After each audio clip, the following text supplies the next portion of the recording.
여러분들 그 사명이라는 말을 들어보신 적이 있지요? 뭐 영어로는 뭐 미션이다, 뭐 이렇게 여러 가지 용어들을 많이 쓰는데 혹시 사명의 한자를 자세히 본 적이 있습니까? 사명의 한자는 이렇습니다. 자막을 띄워주시면 감사하겠습니다.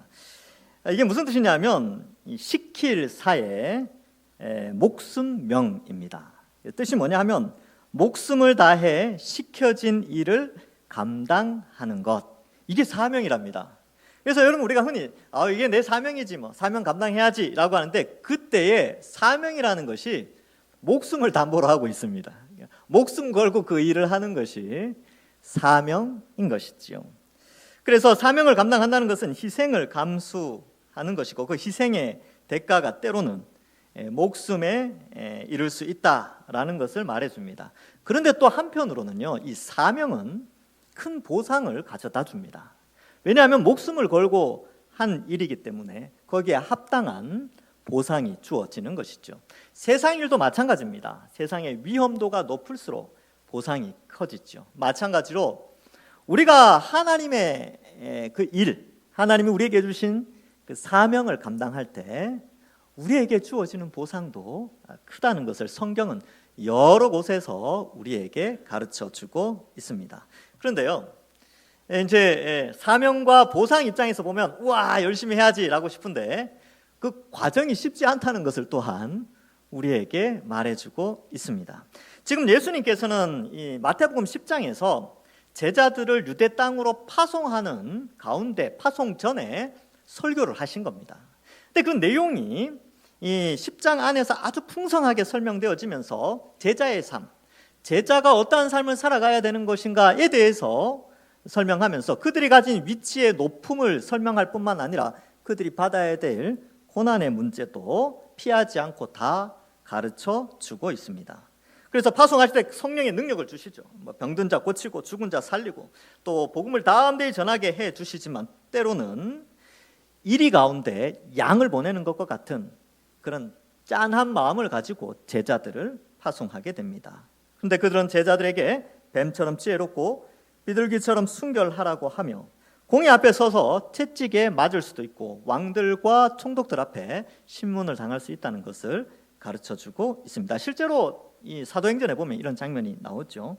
그러나 참새 한 마리도 하나님 뜻 아니면 떨어지지 않듯이 우리의 머리털까지 다 세신 하나님께서 우리를 지키시고 보호하신다라는 보호의 약속도 하십니다.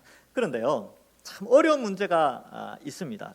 우리 모두에게 이 문제는 다 걸리는 문제인데 마태복음 10장 21절에 보면 이 사명을 감당할 때 큰 어려움이 하나가 다가옵니다. 거기에 보면 이렇게 되어 있습니다. 장차 형제가 형제를, 아버지가 자식을 죽는 데에 내주며 자식들이 부모를 대적하여 죽게 하리라. 사명이라고 했을 때 목숨을 걸고 시킨 일을 하는 것인데 그것 때문에 가족들도 자신을 죽음에 내어놓을 수 있도록, 죽음에 부딪힐 수 있도록 해버린다는 것이죠. 그래서 이 죽음이라는 것은 우리 성경이나 기독교 역사에서 순교라고 하는데 순교의 자리까지 나아가게 되고 또 가족들도 이해하지 못하는 상황도 벌어질 수 있다는 것을 예수님께서 말씀해 주신 것입니다. 그래서 예수님은 제자들을 파송하시고 나중에는 이제 그 제자들로 말미암아 형성된 교회가 복음을 전파하기 위하여 세상에 파송되어질 때에 그들 마음속에 이 말씀을 주시면서 어떠한 마음으로 우리가 이 사명을 감당할 것인가를 말씀해 주고 있습니다. 오늘 읽은 말씀은 10장 21절의 말씀을 좀 더 보충하여서 그 의미를 설명하고 그러나 그것으로 끝나지 않고 큰 또 상급도 있다는 것도 우리에게 말씀해 줍니다. 34절에 보시면 내가 세상에 화평을 주러 온 줄로 생각하지 말라. 화평이 아니요 검을 주러 왔노라. 근데 여러분 성탄절날 우리 그 누가복음 말씀에 보면 그죠? 지극히 높은 곳에서는 하나님께 영광이요 땅에서는 기뻐하심을 입은 사람들 중에 뭐라고요? 평화로다라고 돼 있죠. 그리고 예수님은 평강의 왕으로 이 땅에 오시지 않습니까?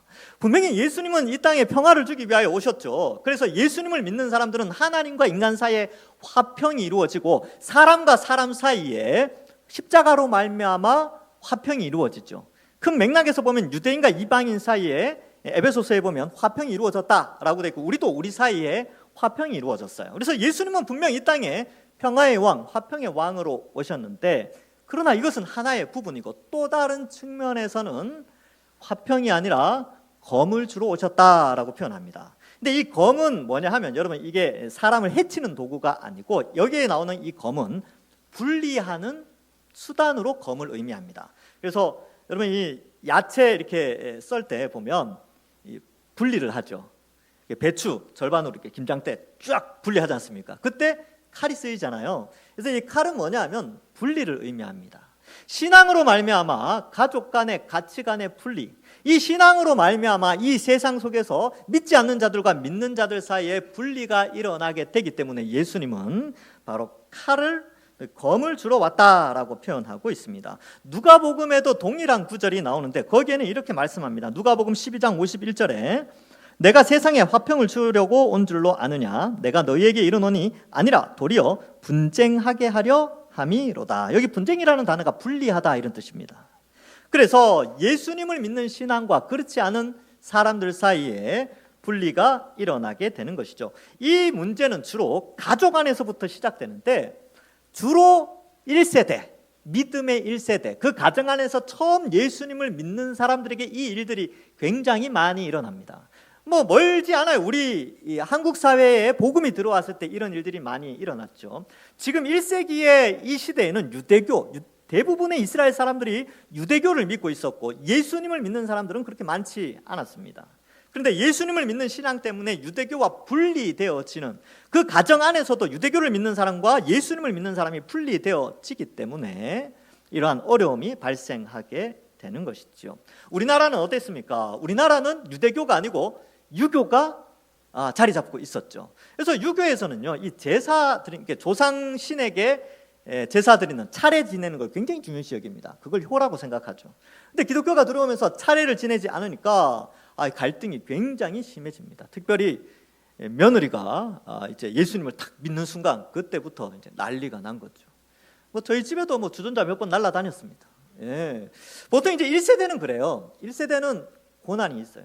그래서 가족들이 다 반대를 하고 또 가족 안에 분란이 있지요. 그렇지만 그럼에도 불구하고 그 신앙을 굳게 지킴으로 말미암아 그 1세대 한 사람 때문에 온 가족이 예수님을 믿게 되는 그런 은혜가 우리 한국교회 안에서도 일어나게 된 것이죠. 어쩌면 여러분들도 여기 앉아 계시는데 여러분들이 1세대인 분들도 여기 계실 거고 이 가운데 2세대, 3세대도 4세대도 있을 수 있지요. 믿음의 1세대들이 어떠한 고난으로 신앙을 가졌는가를 우리는 다시 한번 기억할 필요가 있습니다. 그래서 35절에 보면 내가 온 것은 사람이 그 아버지와 딸이 그 어머니와 며느리가 시어머니와 불화하게 하려 함이니 사람의 원수가 자기 집안 식구니라. 예수님의 말씀이지만 이 말씀은 미가서에 기록된 말씀을 예수님이 그대로 인용하셨습니다. 미가서 7장 6절에 보면 아들이 아버지를 멸시하며 딸이 어머니를 대적하며 며느리가 시어머니를 대적하리니 사람의 원수가 곧 자기의 집안 사람이리로다. 이 미가에 예언된 것이 바로 신약 시대에 예수 그리스도를 믿는 신앙으로 말미암아 이것이 성취가 되어지게 됩니다. 그리고 예수님은 37절에 아버지나 어머니를 나보다 더 사랑하는 자는 내게 합당하지 아니하고 아들이나 딸을 나보다 더 사랑하는 자도 내게 합당하지 아니하다라고 말씀하시죠. 우선순위를 예수님과 하나님께 두라고 말씀합니다. 그런데요, 이 구절 때문에 많은 오해들이 나타나게 되었습니다. 어떤 오해가 생겼냐면 기독교인들은 가정을 파괴하는 집단이다. 기독교 공동체는 신성한 가정을 무너뜨리는 그런 안 좋은 단체이기 때문에 없애야 된다라는 오해들이 많이 발생하게 되었습니다. 그런데요, 성경은 한 편만 보시면 안 된다고 그랬죠.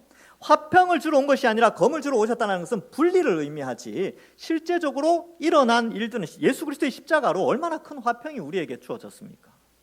그러므로 이 가정도 마찬가지예요. 하나님이 가정을 무시한 것이 아니라 에베소서 5장 25절에 보면 남편들아 아내 사랑하기를 그리스도께서 교회를 사랑하시고 그 교회를 위하여 자신을 주심같이 하라.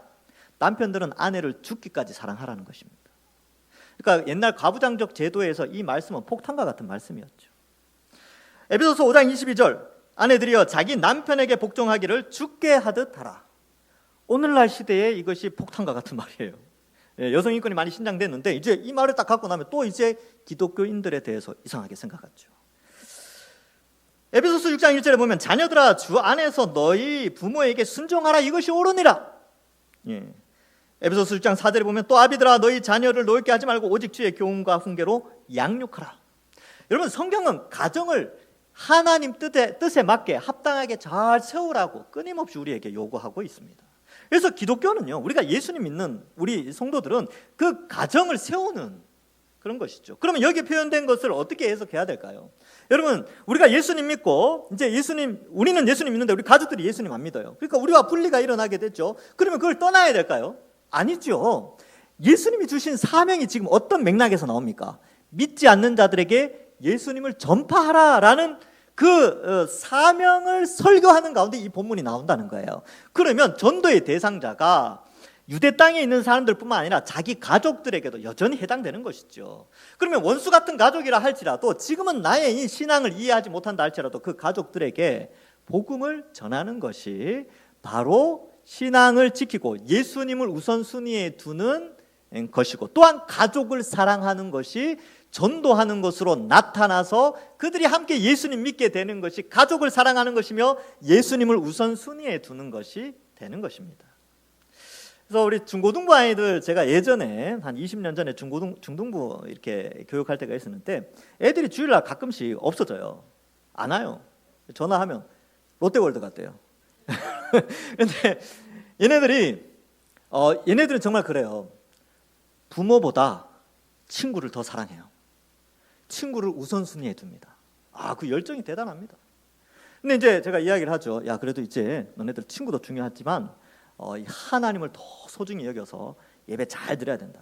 근데 제가 그 중학생 아이들의 그 속성을 보면서 저 정도로 열정이 좀 있어야 됐다고. 그리스도인들도 가족보다 친구를 더 사랑하듯이 가족보다 예수님을 더 사랑하는, 약간 이제 얘가 좀 이상하긴 하지만, 근데 제가 왜 이 말씀을 드리냐 하면 무엇을 우선순위에 두느냐에 의해서 이게 삶의 방향이 결정됩니다. 근데 이제 중고등부 아이들이야 친구를 우선순위에 두죠. 청년들은 어떻습니까? 무엇을 우선순위에 둡니까? 여러분들은 무엇을 우선순위에 두고 있습니까? 혹시 성경이 말하는 것처럼 가족이나 아니면 돈이나 아니면 자기 취미나 이런 것을 예수님보다 더 우선순위에 두고 있는지 한번 생각해 보는 것이죠. 그렇다면 여러분, 예수님을 우선순위에 둔다고 해서 그 모든 것이 없어지느냐? 그렇지 않다니까요. 예수님을 우선순위에 두는 가운데 가족을 어떻게 사랑할 것인가? 예수님을 우선순위에 두는 가운데 돈을 어떻게 지혜롭게 벌고 쓸 것인가? 예수님을 우선순위에 두면서 나의 취미생활은 어떻게 진행되어져야 될 것인가? 이렇게 살아가는 거예요. 근데 우선순위를 잃어버리고 내가 판단해서 다른 것들을 예수님 위에 가치관을 올려놓으면 그때 문제가 발생한다라는 것을 예수님이 말씀합니다. 성경은 가족을 버리라, 가족을 떠나라, 그래서 산에 가서 혼자 살고 이렇게 갈라서고 그렇게 하라고 절대로 이야기하는 게 아닙니다. 예수님을 우선순위에 두었을 때 가족을 어떻게 사랑할 것인가의 문제, 결국 가족들을 전도해야 되죠. 예수님 믿도록 기도하고 10년이 걸리든 20년이 걸리든 같이 예수님 믿어야 될 거 아닙니까? 그래서 나이 지긋이 드셔서 예수님 믿는 사람들도 꽤 있어요. 알고 보면요, 그분이 그렇게 예수님 믿도록 가족들이 수십 년째 기도해 왔어요. 사랑하는 아내가 혹은 남편이, 자녀들이 그 할머니 할아버지를 위해서 기도를 해왔던 것이죠. 그 결과가 나타나는데 바로 그러한 것을 의미하게 됩니다.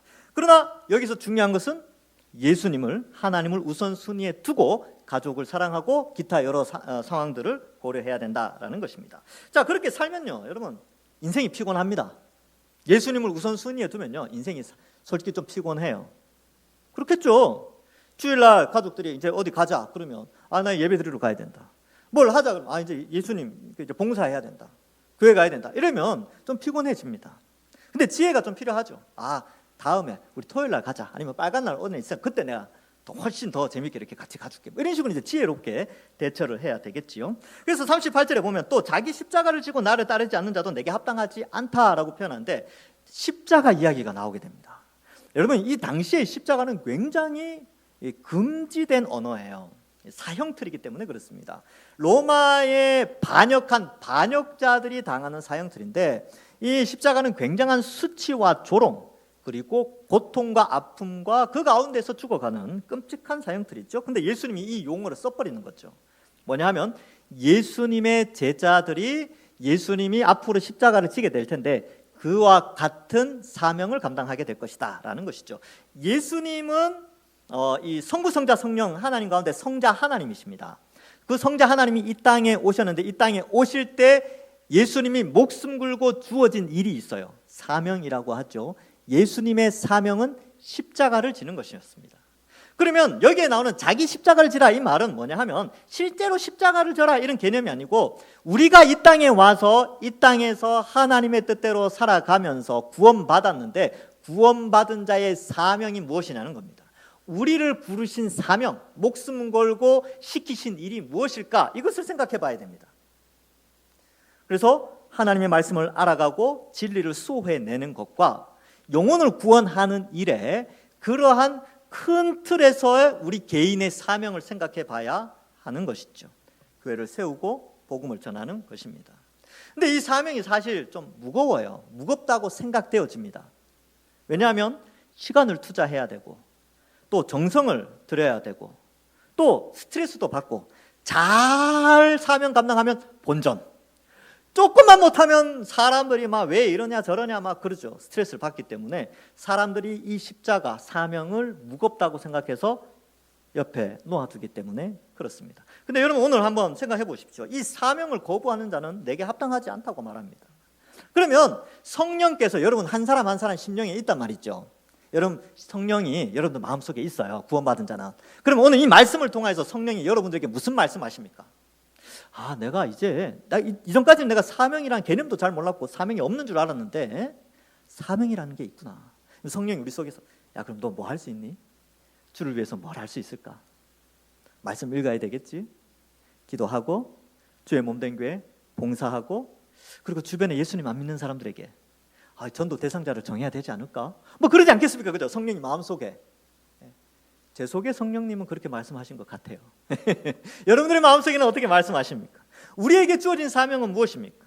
이것을 생각해 보는 것이죠. 그래서 자기 십자가라는 것은 우리에게 주어진 사명, 목숨을 각오하고 시키신 일에 대해서 생각해 보라는 것입니다. 그래서 39절에 자기 목숨을 얻는 자는 잃을 것이요 나를 위하여 자기 목숨을 잃는 자는 얻으리라. 이 나를 위하여 목숨을 잃는다는 것은 사명을 감당하는 것을 의미합니다. 그러면 목숨을 얻는 것이죠. 여러분 어디서 많이 본 것 같지 않습니까? 39절 어디서 많이 본 것 같죠? 목숨을 버리면 얻고 얻으려고 하면 잃는다. 임진왜란 때 이순신 장군이 말씀하셨던 사즉필생 그런 거 있죠, 그죠? 그래서 생즉필사, 사즉필생 이런 표현을 썼는데 사실 원조는 예수님입니다. 예수님께서 먼저 말씀하셨어요. 이순신 장군보다 한 1600년 전에 먼저 말씀하신 겁니다. 그래서 예수님을 위해서 목숨을 버리는 자는 구원을 얻습니다. 영생 복락을 얻게 되고요. 그리고 예수님을 버리고 자기 생명 유지하려고 하는 사람은 죽게 되어지는 것이지요. 그래서 이러한 부분에 있어서 우리가 이제 이 감당을 하는 것이죠. 특별히 가족과 관련된 것도 마찬가지입니다. 그래서 마태복음 19장 29절에는 우리에게 두 가지 가족 개념을 설명합니다.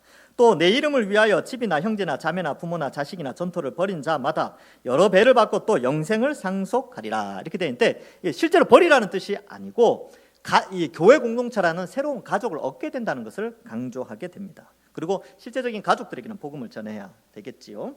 이러한 것들, 이 사명을 감당함에 어려움이 있다는 것을 말해주고 있습니다. 그러나 죽기를 각오하고 우리가 이 신앙을 지켜나가야 하는 것입니다. 그래서 여러분 이 사명 감당하는 게 이만큼 이 목숨을 거는 일이니까 한번 생각해 봅시다. 주의 일을 하는데 봉사를 하고 또 전도를 하고, 그죠? 이제 불신자들 만나서 전도할 거 아닙니까? 또 가정에서 복음 전도하기 위해서 이렇게 하는데 그러는 것이 쉽지가 않아요. 욕도 많이 얻어먹고 또 외면도 당하고 수치도 당하고 조롱도 당한다는 것이죠. 자존심도 굉장히 많이 상할 거예요. 근데 그때마다 생각하십시오.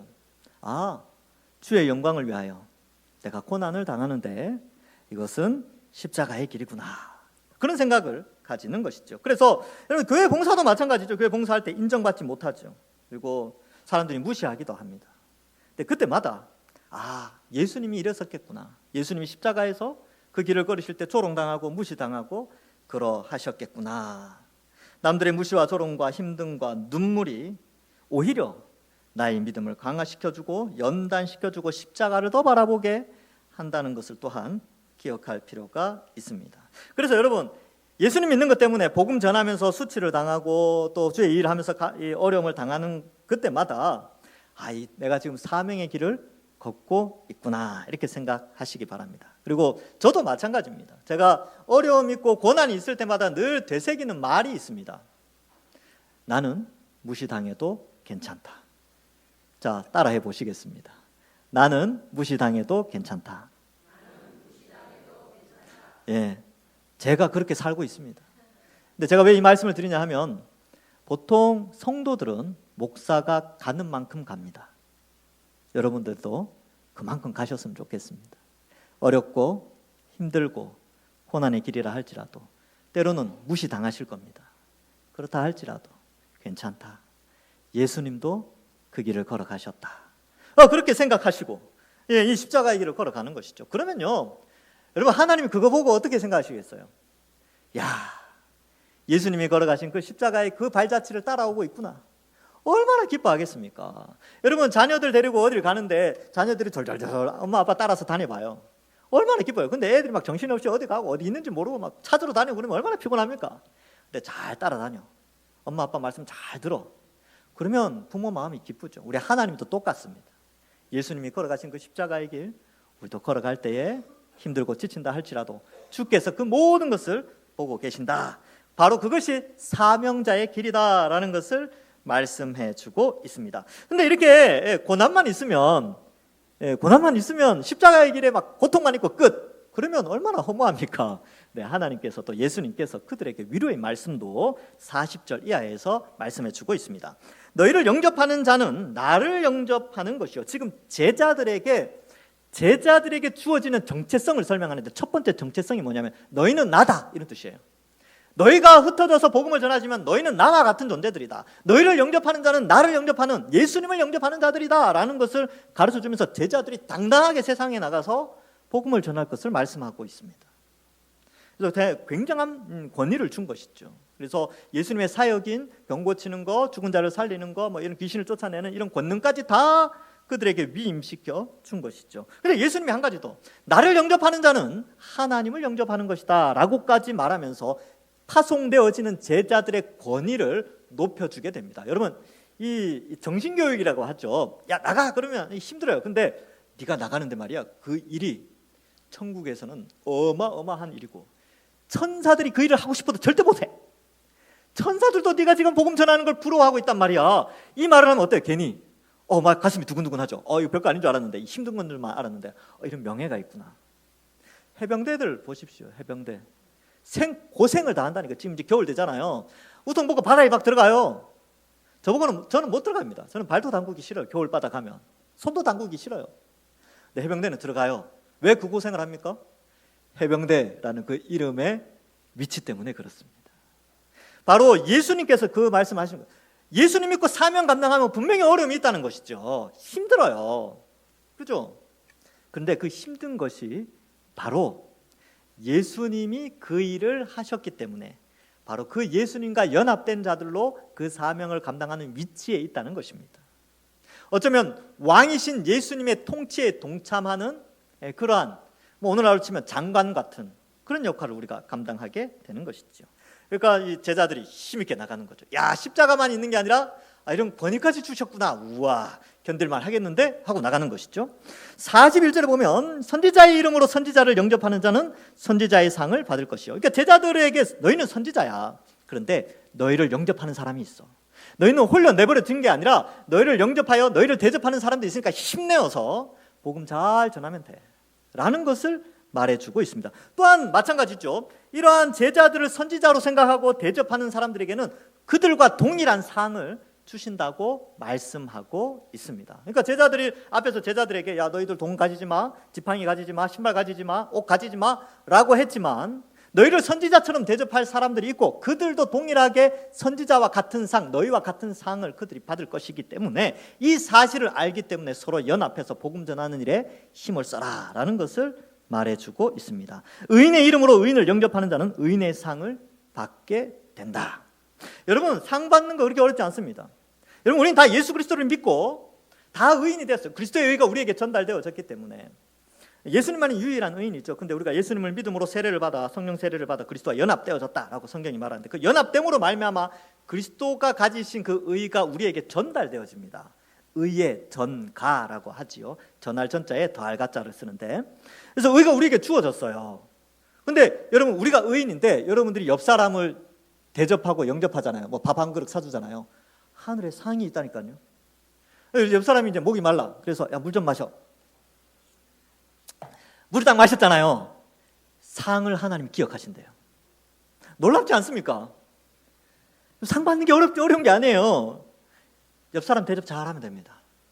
그리고 성도들 대접 잘하면 의인의 상을 받게 됩니다.